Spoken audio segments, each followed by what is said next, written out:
Episode 239 eldest second and third. जब तक मयूर कब्ज के लिए खाना बनाकर लाता है तब तक वो लोग अपना पेट भर चुके थे। फिर मयूर उस खाने पर लपेटे हुए पत्तों को हटाते हुए बोलता है, निया, मैं कुछ कीड़े पकड़ने गया था। उसमें बड़े और मोटे कीड़े दिखाई दे रहे थे। जब वो बाहर निकलने की कोशिश करते हैं तो वो उन्हें दबा देता है। उनके पैरों की दो कतारें उसके सफेद शरीर पर ऐसे लग रही थी जैसे वो काले सेसमी हो। निया कांपने लगती है और नफरत से बोलती है, इन्हें यहाँ से ले जाओ, ये कितने गंदे हैं। अबीर को समझ में नहीं आता है। फिर वो पूछता है, ये गंदे क्यों हैं? जब वो देखता है कि बच्चों का पेट भर गया है तो उसको थोड़ा बुरा लगता है। फिर वो कीड़ों को उठाता है और अपने मुंह में डाल लेता है। जब निया आधे कीड़े को मयूर के मुंह से बाहर हिलते हुए देखती है तो उसकी आंखें चौड़ी हो जाती हैं। वो कांपने लगती है। मयूर को समझ नहीं आता है कि निया को उन कीड़ों से नफरत क्यों है। वो जानता है कि अगर निया को कोई चीज गंदी लग रही है तो उसे वो निया के सामने ही नहीं खानी चाहिए। वो उन्हें अंदर उतार लेता है और फिर मुंह साफ कर लेता है। उसके बाद वो खाना बंद कर देता है। अबीर उसे इशारा करते हुए बोलता है, निया आराम करने जा रही है।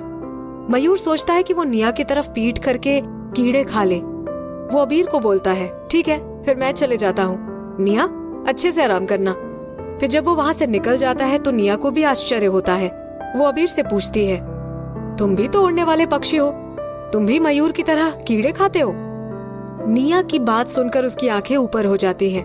वो मुस्कुराकर बोलता है, मेरा खाना हमेशा ही एक जैसा ही होता है। एक जैसा, इसका मतलब ये कच्चा मीट ही खाता है, वो कभी हल्का खाना नहीं खाता है। निया को अब चुप रहने में ही समझदारी लगती है। फिर अबीर उस फीमेल लेपर्ड को नीचे ले आता है और उसे पेड़ के साथ लताओं से बांध देता है। वो कब्ज दिन में बहुत सो लिए थे और अब तो उनके अंदर एनर्जी भी आ गई थी, इसीलिए वो लोग कमरे में ही दौड़ने लगते हैं। अबीर वापस घर में आ जाता है और वो कब्ज उसकी तरफ थोड़ा हिलते हुए आते हैं। फिर वो अपने छोटे पैरों से अबीर के पैरों के पीछे चढ़ने की कोशिश करते हैं। वो पत्थर की तरह कड़क थे। अबीर के दिल को उनके पैर बहुत हल्के लगते हैं।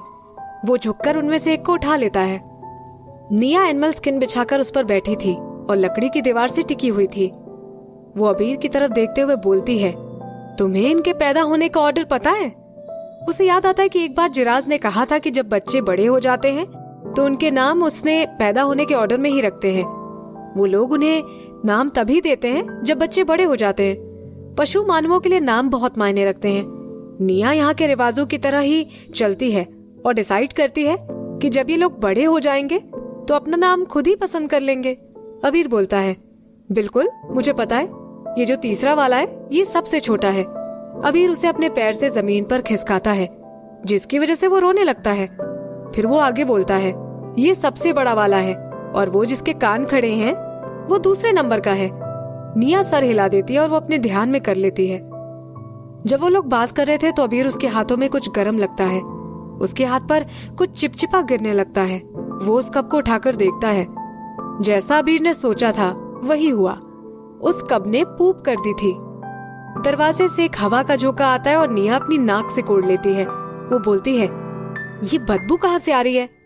अबीर उस कप को नीचे रखकर बोलता है, ऐसा लगता है कि अब हमें यहाँ एक रेत का बेसिन तैयार कर ही लेना चाहिए। निया तुरंत ही समझ जाती है। फिर वो देखती है कि जिस हाथ में कुछ नहीं है अबीर उसे बाहर कर रहा है। उसे देखकर वो चिल्लाती है, इसने तुम्हारे हाथ में पूप कर दी? ओह सॉरी, इसे मुझे दे दो। अबीर बोलता है, कोई बात नहीं। फिर वो तीसरे को नीचे रखकर दूसरे और बड़े वाले को उठा लेता है। फिर वो आगे बोलता है, इन्हें मेरे हाथों पर ही पूप कर लेने दो, बाद में मैं जाकर रेत का बेसिन भरकर ले आऊंगा। निया का दिल जोरों से धड़कने लगता है। वो सोचती है कि ये बच्चों का पिता नहीं है, लेकिन ये उनके साथ ऐसा ही बर्ताव कर रहा है। कब्ज ने इसके ऊपर पूप भी कर दी तो भी इसे कोई परेशानी नहीं थी, बल्कि ये उसे अपने हाथों से पकड़ रहा है। निया बोलती है, मैं तुम्हारी बहुत शुक्रगुजार हूँ। अबीर बोलता है, ये मैं अपनी इच्छा से कर रहा हूँ। अबीर अपने दोनों हाथ चिपका लेता है। फिर जब बड़ा और दूसरे नंबर वाला तीसरे वाले की पूप की बदबू सूंघते हैं तो वो भी अपने पैर चौड़े करके पूप कर देते हैं। फिर वो उन्हें नीचे रख देता है और खुद नीचे उतरकर पेड़ के पास हाथ धोने लग जाता है। जब अबीर वापस आता है तो उसके हाथ में रेत से भरा हुआ बेसिन था। वो तो निया से ये भी पूछने की बड़ी सावधानी रखता है कि तुम्हें रिलीफ तो नहीं होना है। इससे निया को लगता है कि अबीर उसका भी बच्चों की तरह ध्यान रख रहा है। अपना सिस्टम साफ करने के बाद वो बच्चों को पास बुलाती है। वो बहुत विनम्र थे और निया के बुलाने पर वो उसके पास आ जाते हैं। निया उन कप्स को साफ करके अपने पास बैठा लेती है, फिर बोलती है, चलो अब सोने का समय हो गया है।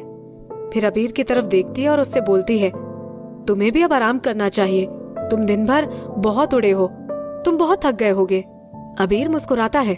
उसका शरीर बहुत थक गया था, लेकिन उसके दिल में एक अजीब सी संतुष्टि थी जो उसे पिछले 20 सालों में कभी नहीं मिली थी। दिन ऐसे लग रहे थे जैसे कल ही खत्म हो जाएंगे। अगर निया को पता चल गया कि अबीर ने जिराज को बाहर ही रखा था, तो वो जरूर इसे लंबे समय तक नजरअंदाज कर देगी। बच्चों के सोने के बाद कमरे में पूरी तरह शांति फैल जाती है। दोनों बड़े लोगों को तो नींद तक नहीं आ रही थी। ऐसा भी हो सकता है कि अगर किसी का शरीर कमजोर हो जाए तो उसका दिल भी कमजोर हो जाता है। निया सोच रही थी कि उसके कठिन समय में अबीर ने उसका कितना साथ दिया था और उसका दिल लहराने लगता है। क्या उसे अबीर को एक मौका देना चाहिए? निया का दिल लहरा रहा था। उसका कारण सिर्फ वो नहीं था जो कल रात को हुआ था। अबीर हमेशा ही बड़ी सावधानी से निया का ख्याल रखता था और भी उसने ऐसी कई चीजें करी थी जो निया के दिल को छू गई थी। उसकी सब बातों में निया को एक बात ने ज्यादा छुआ था। जब उसका पेट बड़ा हो गया था तब निया को दिन में कम से कम 20 से 30 बार सैंडपिट जाना पड़ता था। कई बार तो उसे आधी रात को 3-4 बार उठना पड़ता था। उसे पेड़ से उतरने चढ़ने में भी बहुत परेशानी होती थी। उससे निया को सिर्फ थकान ही नहीं होती थी बल्कि खतरा भी था। अबीर ही था जो उसे ऊपर नीचे करता था। 1 महीने में कम से कम ये चीज उसने 1000 बार कर दी होगी, लेकिन उसने कभी अपना धैर्य नहीं खोया। ऐसी छोटी बातों को कोई भी ध्यान नहीं देता है, लेकिन निया बहुत अच्छे दिल की लड़की थी। उसको अबीर की बात दिल छू जाती है। उसे अबीर के लिए बुरा भी लगता है। ऐसा नहीं था कि अबीर के पास निया के साथ अच्छा रहने का कारण नहीं था। उसका सिर्फ एक ही मकसद था, वो चाहता था कि निया उसकी साथी बन जाए। अगले दिन वो लोग लेट उठते हैं, कब्ज ही उन्हें उठाते हैं। अबीर जल्दी से उस फीमेल लेपर्ड को ऊपर ले आता है। इस बार वो उसके चारों पैरों को बांध देता है ताकि बच्चे अपना नाश्ता आराम से कर सके। आज अबीर थोड़ा शांत था। वो खाना तैयार करके निया को दे देता है और फिर चुपचाप खाना खाते हुए देखता है। एक शब्द भी नहीं बोलता है। अब गांव वाले जिराज को अंदर आने से बिल्कुल भी नहीं रोक रहे थे और वो जल्दी से अंदर आ सकता है। अब ज्यादा समय नहीं बचा था जब निया उसे नजरअंदाज करना शुरू कर देगी। जब हम किसी को घूरते हैं तो उससे कोई भी कंफर्टेबल नहीं होता है। निया भी कोई अलग नहीं थी। इस माहौल को खत्म करने के लिए वो जल्दी से नाश्ता कर लेती है। आज नाश्ते में उसे मीट और सब्जी की डिश मिली थी। फिर जब अबीर प्लेट साफ करने जा रहा था तो निया बोलती है, 1 मिनट रुको, मुझे तुम्हें कुछ कहना है। अबीर अपना सर ऊपर करके देखता है। निया उन 3 बच्चों को गले लगा लेती है। फिर वो बोलती है, ऐसा लग रहा था कि वो बाहर जा रही है। अगर नागाल और जिराज के आने के बाद वो तुम्हें एक्सेप्ट कर लेंगे तो हम लोग साथी बन सकते हैं। ये सुनकर अबीर के हाथ से स्टोन बॉल गिर जाता है, जिसकी बहुत तेज आवाज आती है। अबीर घबराकर बोलता है, ये तुम क्या बोल रही हो? उसके चेहरे पर आश्चर्य के भाव आ जाते हैं जो उसके ताकतवर चेहरे पर सूट नहीं करते हैं। निया को उसके एक्सप्रेशन मजाकिया लगते हैं, लेकिन अब उसका दिल अबीर के लिए दुखता है। निया बोलती है, मैंने कहा है कि अगर नागाल और जिराज तुम्हें एक्सेप्ट करेंगे तो ही हम साथी बन सकते हैं। इतना बोलने के बाद निया अपने सर पर हाथ रख लेती है। नागाल और जिराज जरूर उस पर गुस्सा होंगे। निया इस डिसीजन पर पूरी रात सोचने के बाद ही पहुंची थी। जितने भी दिन वो अबीर के साथ रही थी उससे उसे पता चला कि अबीर एक जिद्दी आदमी है। वो जब कोई बात ठान लेता है तो फिर उससे पीछे नहीं हटता है। अबीर के निया पर इतने एहसान थे कि अगर निया उसे एक्सेप्ट नहीं करेगी तो फिर वो पत्थर दिल लगेगी। जब जिराज और नागाल को भी पता चलेगा कि अबीर ने उसका कितना ध्यान रखा है तो वो भी उसे एक्सेप्ट कर लेंगे। अगर ऐसा होगा तो वो उसे अपना साथी बनाने की पूरी कोशिश करेगी। अबीर मुस्कुराता है। उसके चेहरे पर ऐसे भाव आ जाते हैं कि किसी जवान आदमी में कोई बुढ़ा आदमी आ गया हो। वो मुस्कुरा रहा था लेकिन उसके दिल में अभी भी दर्द था।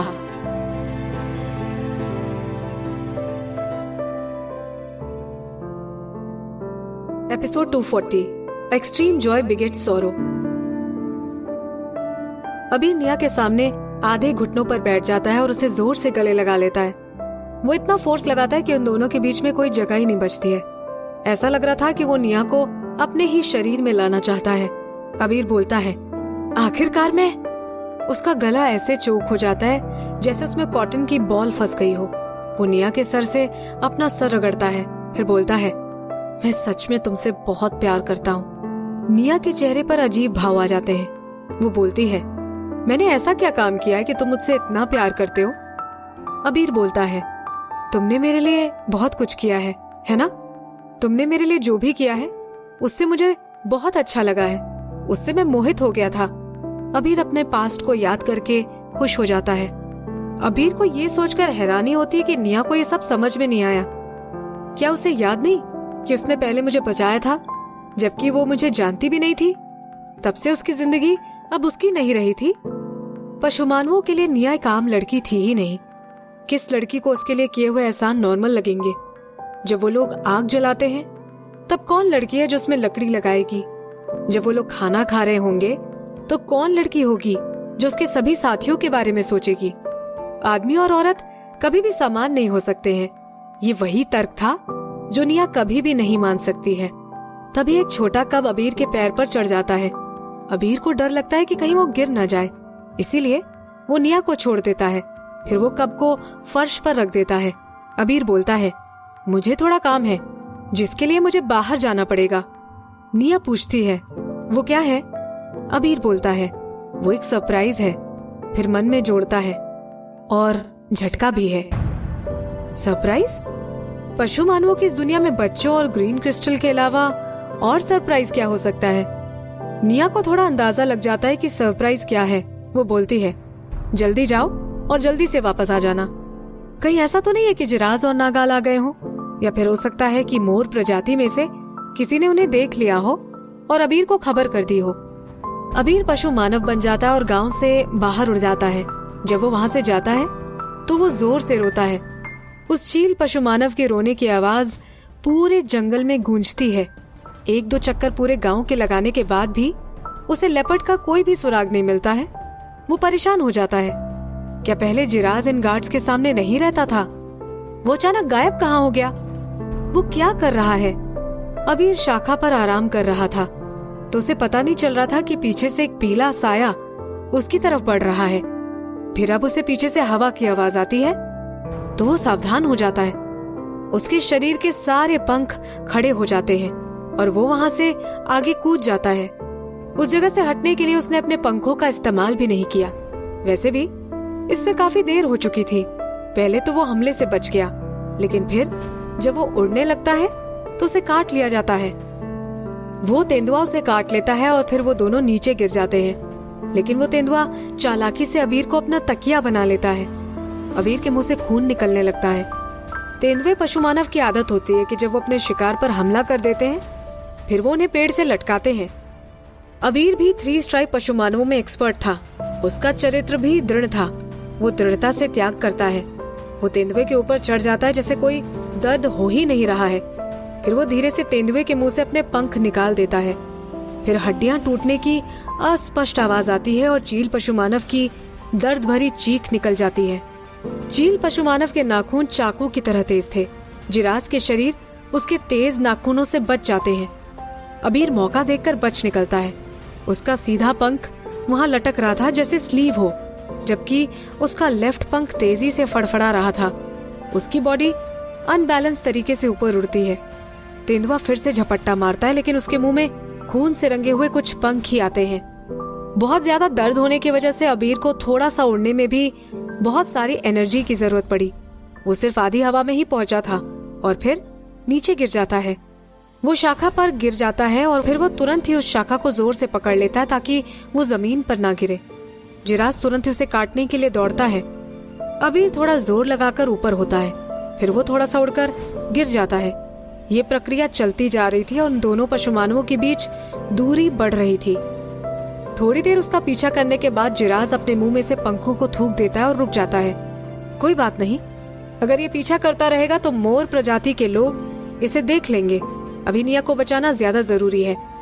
ये पहली बार हुआ था कि जो शिकार को वो पकड़ कर लाया था वो उसके मुंह से बचकर निकल गया था और जिराज को बहुत बुरा लग रहा था। जिराज अपने मुंह पर से पंख हटा देता है और उसकी बॉडी पर जहाँ खून निकल रहा था वहाँ वो मिट्टी लगा लेता है। फिर वो हल्के कदमों से मोरों के गांव की तरफ जाने लगता है। जब जिराज गांव के पास पहुंच जाता है तो वो नीचे बैठकर नाव के पतवारों की तरह आगे बढ़ता है। इस समय वो इस कला में माहिर था। वो ऐसे ही आगे बढ़ रहा था और कोई आवाज भी नहीं कर रहा था। वो अपने आप को छुपाने की भी कोशिश कर रहा था। ये अजीब था, वहां पर ये मोर निगरानी क्यों रख रहे थे? क्या ऐसा हो गया था कि वो कुछ दिनों से यहाँ नहीं था? ये उसी का असर था। शायद उनको लगा होगा कि उसने तो हार मान ली है। ये जाल भी हो सकता है। जिराज और भी ज्यादा सावधान हो जाता है। उसके आसपास अजीब सी शांति लग रही थी। फिर भी जिराज का पीछे हटने का कोई इरादा नहीं था। अगर अबीर उससे पहले गांव में पहुंच गया होता तो वो फिर वहां गार्ड्स को खड़ा कर देगा, जिससे उसको अंदर जाने में और भी परेशानी होगी। अबीर करीब पहुंच गया था। उसे जानी पहचानी लुभावनी खुशबू आने लगी थी।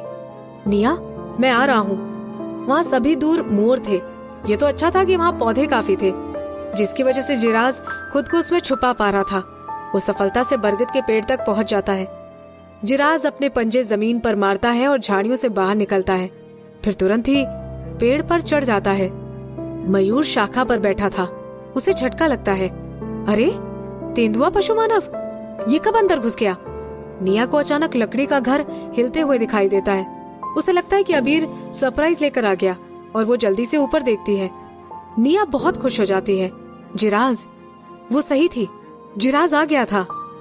जिराज निया को एनिमल स्किन के नीचे सोते हुए देखकर आश्चर्यचकित होता है। वो उसे गंदा लग रहा था। उसकी गोल्डन आंखों से आंसू निकलने लगते हैं। जिराज बोलता है, आखिर मैंने तुम्हें ढूंढ ही लिया। नागाल कहाँ है? वो नहीं आया? निया खड़े होकर पूछना चाहती थी कि अबीर नहीं आया, लेकिन तभी अचानक फिर घर हिलने लगता है। एक हवा का झोंका आता है और अगले ही पल निया को नीचे झुका देता है। निया दर्द से कराहती है, मेरे पेट में दर्द हो रहा है। तेंदुआ तुरंत अपने पैर दूर कर लेता है और फिर जमीन पर बैठकर इंसान बन जाता है। जिराज बोलता है, निया? उसके मुंह पर खून लगा था और वो पहले से कमजोर दिखाई दे रहा था। उसके चेहरे की मासूमियत अब गायब हो गई थी और अब वो बड़ा आदमी लग रहा था। निया पूछती है, तुम इतने पतले कैसे हो गए? बीमार हो गए थे क्या? जिराज के दिल में इतना दर्द होता है कि उसकी आवाज कांपने लगती है। अचानक उसके कान खड़े हो जाते हैं। फिर वो बाहर देखता है और अपने खतरनाक दांत बाहर निकालता है। बाहर एक सुंदर आदमी खड़ा हुआ था। वो मयूर था। वो बहुत अजीब और हिचकिचाता हुआ लग रहा था। वो करीब भी नहीं आ रहा था। निया भी बाहर देखने आती है।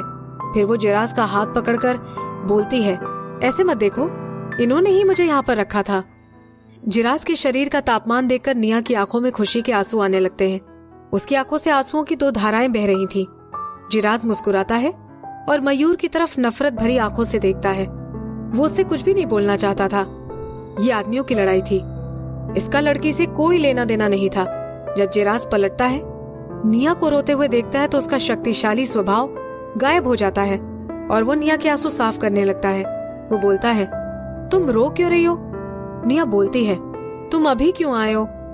निया अपने आंसू साफ करती है और रोना बंद कर देती है। उसे पता था कि जिराज को रास्ते में भी बहुत परेशानी हुई होगी। फिर वो बोलती है, ये अच्छा हुआ कि तुम यहाँ आ गए। तुमने नागाल को कहीं देखा है? जिराज निया के पैरों की तरफ देखता और निराश होते हुए बोलता है, नागाल अभी भी जिंदा है। मुझे लगा था कि वो मर गया है। मैं बिना बात के ही खुश हो गया था। निया उसकी तरफ देखते हुए बोलती है, तुम ऐसा कैसे बोल सकते हो? फिर कब्ज ब्लैंकेट के अंदर हिलते हैं और रोना शुरू कर देते हैं। वो बड़ों की आवाज से उठ गए थे। जिराज के कान खड़े हो जाते हैं और पता नहीं किस कारण से उसके दिल की धड़कनें तेज हो जाती हैं। फिर वो ब्लैंकेट के अंदर हिलते हुए बच्चों को देखते हुए पूछता है, ये अंदर क्या है? निया मुस्कुराती है और फिर बच्चों को पकड़ने के लिए ब्लैंकेट के पास पहुंच जाती है। निया उसकी तरफ पलक झपकाते हुए बोलती है, ये तुम्हारे कब्ज हैं और ये लोग कल ही पैदा हुए हैं। जिराज को ऐसा लगता है कि उसकी बॉडी कड़क हो गई है और उसका दिल इतने जोरों से धड़कता है जैसे वो अभी ही बाहर निकल आएगा। जिराज निया की तरफ अविश्वास दिखाते हुए बोलता है, ये। फिर वो उन कब्ज को छूते हुए बोलता है, हमारे कब्ज हैं?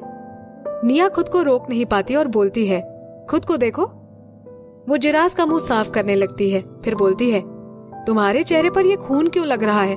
तुमने अभी कुछ खाया है? जिराज बोलता है, ये अबीर का खून है। फिर वो बच्चों के पास जाकर उन्हें उठा लेता है और बोलता है, तुम लोग कितने छोटे हो, ये इतने छोटे क्यों हैं? जिराज बोलता है, ये सब मेरी गलती है, मुझे पहले आ जाना चाहिए था, शायद तुमने ठीक से खाया नहीं होगा। जिराज ऐसा बोलकर खुद को गाली दे रहा था वो आगे बोलता है, ये बच्चे भी बहुत छोटे हैं और तुम भी बहुत पतली हो गई हो। जब निया ये सुनती है कि ये खून अबीर का है तो वो चकरा जाती है। वो जिराज का हाथ पकड़ती है और चिंतित होकर पूछती है, तुमने अभी क्या कहा? ये खून अबीर का है? उससे तुम्हारा क्या मतलब है? जब निया अबीर का नाम लेती है तो जिराज को एकदम गुस्सा आ जाता है। वो परेशान होकर बोलता है, कुछ नहीं, बस हम लोगों में थोड़ी सी लड़ाई हो गई थी। वो किस्मत वाला है कि मैंने उसे जान से नहीं मारा। निया चौंक कर बोलती है, क्यों? तुम लोगों ने झगड़ा क्यों किया था? जिराज नाखुश होते हुए बोलता है, उसने मुझे बाहर रोका और अंदर नहीं आने दिया, इसीलिए बिल्कुल मुझे उसे मार देना चाहिए था। ये हम आदमियों के बीच की बात है, तुम बीच में मत बोलो। अगर तुमने उसे एक्सेप्ट भी कर लिया हो तो भी मैं उसे मुझे इस तरह से ट्रीट नहीं करने दूंगा। फिर वो निया की बॉडी देखकर पूछता है, क्या तुमने उसके साथ मीटिंग की थी? निया अपना पूरा समय अबीर के साथ ही बिता रही थी। उसने देखा था कि निया दिल की कितनी नरम है। अभी तक उसने अबीर के साथ मीटिंग कर ही ली होगी। उसको जिंदा रखने से एक फायदा तो हो ही जाएगा कि निया उससे गुस्सा नहीं होगी और उसे नजरअंदाज नहीं करेगी। जिराज ने पहले ही उसका एक पंख तोड़ दिया था, अब वो उसके साथ कभी भी अहंकार में बात नहीं कर पाएगा। निया बोलती है, तुम्हें बाहर रोकने का उसका कोई मकसद नहीं था। निया थोड़ी उलझन में पड़ जाती है। अबीर तो इतना अच्छा है, वो इतनी बुरी चीज कैसे कर सकता है? जिस अबीर के बारे में जिराज बोल रहा था उससे वो अबीर बहुत अलग है जिसे निया जानती है। मयूर खुद को दोषी मानते हुए थोड़ा पीछे हो जाता है। वो बस गिरने ही वाला था कि निया उसे देख लेती है। निया उससे गुस्से में पूछती है, मयूर, अबीर ने तुम लोगों को मेरे साथी को अंदर आने से रोकने को कहा था, क्या तुम लोग इसे अंदर आने से रोकने में बिजी थे? निया ने इतने रूखेपन से पहले किसी से बात नहीं की थी। मयूर नीचे देखने से पहले निया को देखता है और फिर लड़की की तरह जवाब देता है, हाँ। जिराज बोलता है, पागल मत बनो निया, अब मैं यहाँ खुद पहुंच गया हूँ। वो कप्स को नीचे फेंक देता है और निया को गले लगा लेता है। बच्चे एनिमल स्किन पर गिरते ही हाफने लगते हैं। वो शोर नहीं करते और रोल होने के पहले वो लोग अपने छोटे पैरों पर 2 कदम आगे चलते हैं। निया उन्हें देख लेती है। वो उस बात के बारे में जितना सोचती है उसे उतना लगता है कि कुछ तो गड़बड़ है। फिर वो पूछती है, वैसे तुम बोल रहे थे कि तुम्हें लगा कि नागाल मर गया है, ऐसा क्यों? फिर निया याद करती है कि जब 1 महीने पहले उसे दुख हो रहा था। निया को अचानक बुरा लगता है। जो जानकारी उसे पहले नहीं मिली थी वो उसे अब समझ आ रही थी। पहले जो चीजें उसके दिमाग में धुंधली थी वो अब साफ हो चुकी थी।